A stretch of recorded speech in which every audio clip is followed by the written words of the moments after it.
Good morning, class 8 students. Today we read related facts of chapter 4. क्योंकि कल हमारा chapter complete हो चुका है बेटा, आज हम रिलेटेड फैक्ट्स के द्वारा इस चैप्टर को रिवाइज करते हैं। इसमें सबसे पहले एरिड रीजन के बारे में दे रखा है। इसको कैटेगराइज किया जाता है किसके द्वारा, जो सीवियर लैक होता है, यानी बहुत ज़्यादा कमी होती है किसकी, अवेलेबल वाटर की, और टू द एक्सटेंट ऑफ हाइड्रिंग और preventing the growth and development of plant and animal life. ये क्या करता है,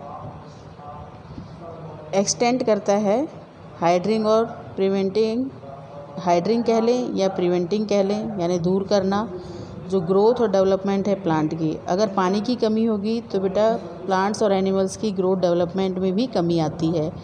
जो हमारा एनवायरनमेंट सब्जेक्ट है एरिड क्लाइमेट के लिए, वो टेंट है किसकी तरफ है, लैक वेजिटेशन यानी वनस्पति की कमी, और इसी को हम कहते हैं डेजस्टिक या फिर एरिड। और जो मोस्ट एरिड क्लाइमेट है वो सराउंडेड द इक्वेटर। ध्यान से देखिए कहाँ पे है सबसे ज़्यादा, मोस्टली जो क्लाइमेट है एरिड क्लाइमेट वो इक्वेटर के पास मिलेगा। और ये जो प्लेसेस हैं इक्वेटर के पास वो है, उनमें है अफ्रीका, साउथ अमेरिका के हिस्से, और सेंट्रल अमेरिका और ऑस्ट्रेलिया के हिस्से, पार्ट्स उसके भाग। तो इसमें हमने एरिड जोन के बारे में पढ़ा कि एरिड क्षेत्र कैसे डेवलप होता है, कैसे हम कहते हैं। एरिड शुष्क क्षेत्र वो कहलाता है जहाँ पे पानी की कमी होती है। इसमें जो डेवलपमेंट है प्लांट एनिमल का वो कम होता है। और जो एनवायरनमेंट सब्जेक्ट है उसमें हम कह सकते हैं कि क्लाइमेट, जो एरिड क्लाइमेट है उसका मतलब है वनस्पति की कमी, जिसको हम डाइजेस्टिक कह सकते हैं, मरुस्थल कह सकते हैं। और जो हमारा एरिड क्लाइमेट है वो इक्वेटर के चारों तरफ है। इक्वेटर के चारों तरफ का जो एरिया है, जैसे उनमें अफ्रीका है, साउथ अमेरिका, सेंट्रल अमेरिका और ऑस्ट्रेलिया के पार्ट्स हैं। अब हम हाँ जी ये सेकंड पॉइंट पे बेटा, कुछ एरिड एरिया हैं वो बहुत ड्राई हैं, वहाँ पे कोई भी पौधे सरवाइव नहीं करते। जैसे अकाटमा डेजर्ट है, ये मरुस्थल का नाम है बेटा। इसलिए मैनी जो एरिड क्लाइमेट एरिया है डू रिसीव सम रेन, कुछ जो एरिड एरिया है वहाँ पे कुछ वर्षा होती है, जैसे up to 10 inches a year, एक साल में 10 इंची होती है। So you will find vegetation is most arid area. इसलिए आप देखते हैं अधिकांश एरिड एरिया में वेजिटेशन देखते हैं। To survive in this climate, ऐसे क्लाइमेट में सर्वाइव करने के लिए प्लांट्स को क्या चाहिए, बहुत ही कम पानी चाहिए, और उसको स्टोर करने में वो एबल हो, सक्षम हो, यानी पानी को अपने में स्टोर करने के लिए सक्षम हो। और जो प्लांट्स हैं उनकी लंबी जड़ें होती है। क्यों होती है बेटा लंबी जड़ें, जिससे कि वो ज़मीन के जो अंडरग्राउंड वाटर है उसको अपने में सोख सके। और जो थ्रोन्स होते हैं, कांटे होते हैं उन पे। सम एग्जांपल्स जैसे स्कर्ब बुशेस, कटीली जो झाड़ियाँ होती हैं, ग्रासेस हैं, कैक्टस है। ये वो वेजिटेशन है जो एरिड एरिया में पाया जाता है। इनको कम पानी की ज़रूरत होती है, इनकी जड़ें लंबी होती हैं, इन पे कांटे होते हैं। थर्ड पॉइंट बेटा, नोमैडिक जो हर्डिंग है वो क्या है, इकोलॉजिकल या फिर कहें near ecological system of agriculture. घुमक्कड़ जो पशुपालन है वो इकोलॉजिकल है, या इकोलॉजिकल का जो पास का सिस्टम है एग्रीकल्चर का वो है। It is carried on mainly to produce food for the family. ये कैरिड किए जाते हैं मुख्य रूप से अपने परिवार के लिए भोजन उत्पादन के लिए, और फुलफ़िल करते हैं नीड्स ऑफ क्लोथिंग यानी कपड़े, शेल्टर आवास, और रिक्रिएशन का मतलब होता है मनोरंजन। It is the simplest form of pastoralism, ये एक सबसे सरल रूप है पेस्टोरलिज्म का। The nomadic herder are depend on sheep, जो नोमैडिक हर्डर्स हैं, घुमक्कड़ जो पशुपालक हैं, वो किस पे डिपेंड करते हैं, शिप, भेड़, कैटल, गोट, कैमल, हॉर्सेस और रिएनडियर पे, जिसको हम नीलगाय भी कह सकते हैं, फॉर देयर। नेक्स्ट पेज देखिए बेटा, फॉर देयर लाइवहुड, जीवन यापन के लिए। Herds composition varies from one region to another, जो हर्ड्स का कॉम्पोजिशन है उसमें विभिन्नताएं मिलती है एक क्षेत्र से दूसरे क्षेत्र में। But throughout the dry belt sheep and goat are the most common animal. लेकिन पूरे ड्राई बेल्ट में भेड़ और जो बकरी है वो कॉमन एनिमल है। Cattle are the least common as they do not like hot and arid climate. Cattles कम सामान्य तौर पे पाए जाते हैं ऐसे जो नहीं पसंद करते हैं गर्म और शुष्क जलवायु को, इस समूह में नहीं मिलते हैं। गोट और शिप तो कॉमन है बेटा। 5th पॉइंट अपना है जो नोमैडिक हर्डिंग है एट प्रेजेंट, वर्तमान में ये एक कंसंट्रेटेड इन सहारा जो जुड़ी हुई है, कॉन्सेंट्रेटेड है सहारा में, अफ्रीका में, मरूथनिया में, Mali, Niger, Chad, Sudan, Libya, Algeria, south western and central part of Asia. Northern part यानी उत्तरी हिस्सा किसका, स्कैंडिनेविया कंट्रीज़ जैसे नॉर्वे, स्वीडन, फिनलैंड और नॉर्दर्न कनाडा। ये वो जगह हैं जहाँ पे बेटा नोमैडिक हर्डिंग आज वर्तमान में भी पाई जाती है। 6th पॉइंट क्या है बेटा, all this area are sparsely populated.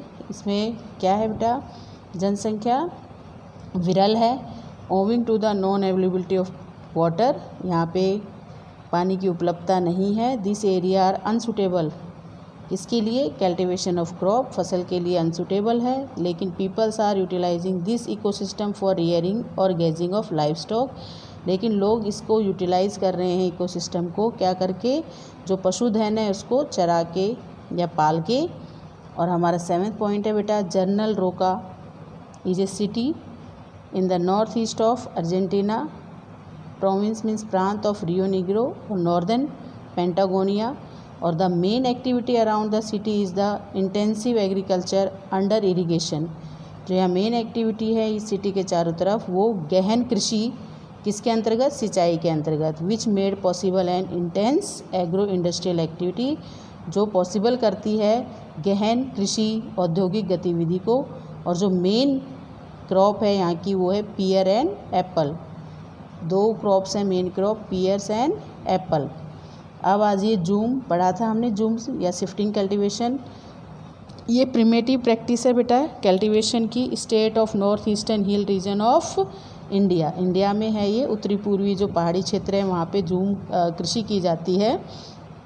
People involve होते हैं ऐसी कल्टीवेशन में, उनको कहते हैं जूमिया, यानी जूम खेती जो करते हैं उन लोगों को हम जूमिया कहते हैं। The practice involve clearing vegetable, यहाँ पे जो ये इसमें जो कार्य है वो क्या होता है कि हम वेजिटेशन को क्लियर करते हैं, साफ़ करते हैं वनस्पति को, फॉरेस्ट कवर लैंड को साफ़ करते हैं, जो स्लोप्स होते हैं हिल्स को उनको साफ़ करके, ड्राइंग एंड बर्निंग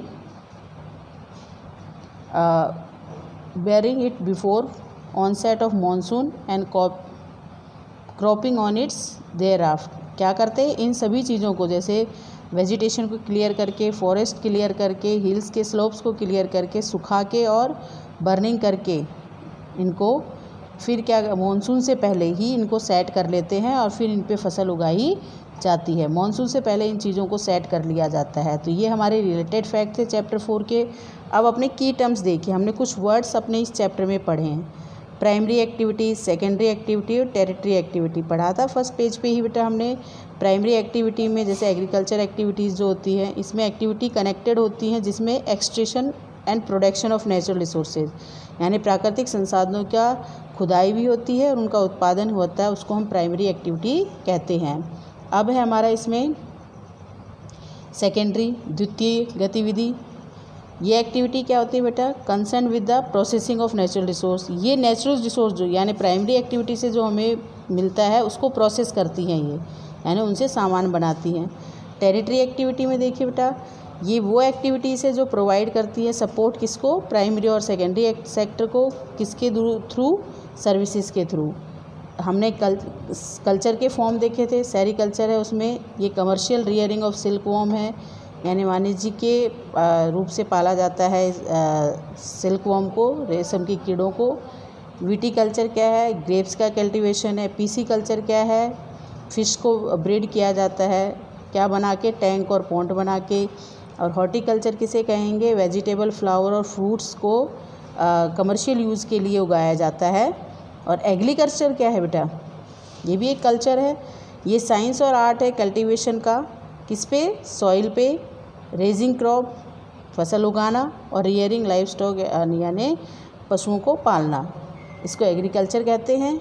और सब्सिस्टेंस फार्मिंग क्या है बेटा, निर्वाह खेती।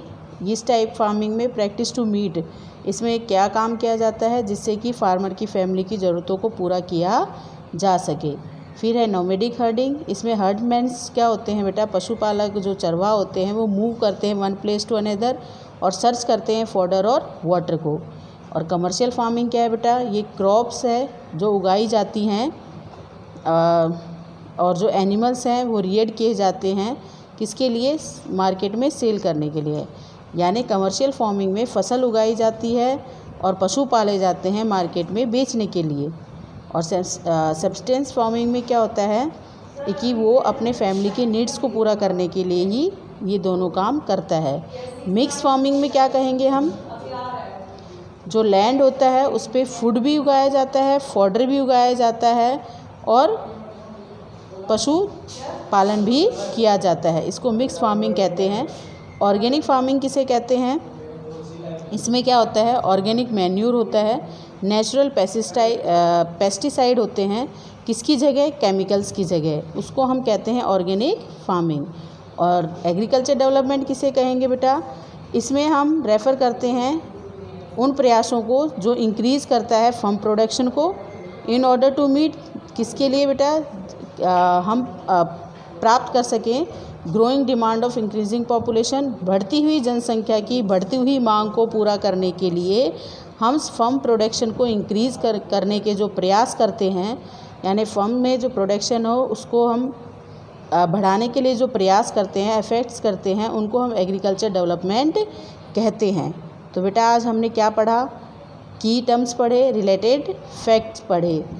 अब आपका आज का होमवर्क है कि आप क्या करेंगे, पॉइंट टू रिमेंबर, ये घर से पढ़ के आएंगे, कल संडे है बेटा, और इस होल चैप्टर को आप एक बार रिवाइज़ करेंगे। क्या करेंगे, इस पूरे चैप्टर को एक बार रिवाइज़ करेंगे, जिससे जब हम मंडे को नेक्स्ट ट्यूसडे को क्या करेंगे, जब एक्सरसाइज कराएं तो आपको ये ना लगे कि ये क्वेश्चन मैंने कभी सुना ही नहीं या मैंने बुक में पढ़ा ही नहीं।